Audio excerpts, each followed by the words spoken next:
कायरा साहब, बिलावल भुट्टो साहब ने 9 मई के वाक़े पर जो अदालती कमीशन बनाने का मुतालबा किया है, ये किस बुनियाद पर किया? इससे पहले हमने कई कमीशन बनते देखे, उनकी रिपोर्ट्स या तो दबा दी जाती हैं, मंजर पर नहीं आती। तो ये इस सूरत हाल में कितना फ़ायदेमंद, कितना सूदमंद हो सकता है ये मुतालबा? मेरा यार पहले ना एक काम करे कि ये जो बिलावल साहब की तकरीर है उसको गौर से सुने।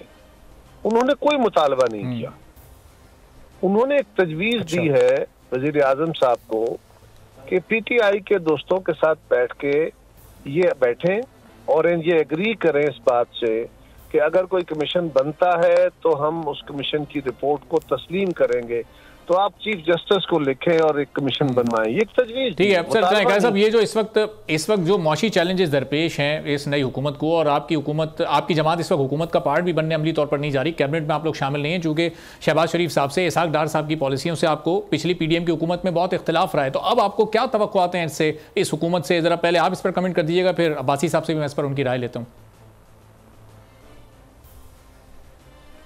हुकूमत को ये कहना चाहिए कि ये हुकूमत कॉम्पिटेंट नहीं है तो पाकिस्तान के लिए बेहतरी हो जाएगी।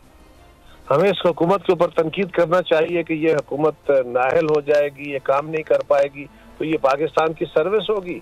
या हमारे पास कोई मुतबादल जरिया मौजूद है कि हम ये कहें या आप ये कहें या मैं ये कहूँ कि भाई ये हुकूमत तो नहीं चल सकती, फलां हुकूमत बनाए तो वो चल सकती है, वो बेहतर काम कर सकती है। इस वक्त जो हुकूमत बनी है इसी में चलना है, इसी में काम करना है, ऑप्शन हमारे पास और है नहीं, इसलिए ये सब करनी चाहिए और इसको क्रिटिकली जरूर देखना चाहिए, लेकिन खाली एतराज उठाना काफी नहीं होगा। सब्सक्राइब करें और बेल दबाएं ताकि कोई खबर रह न जाए।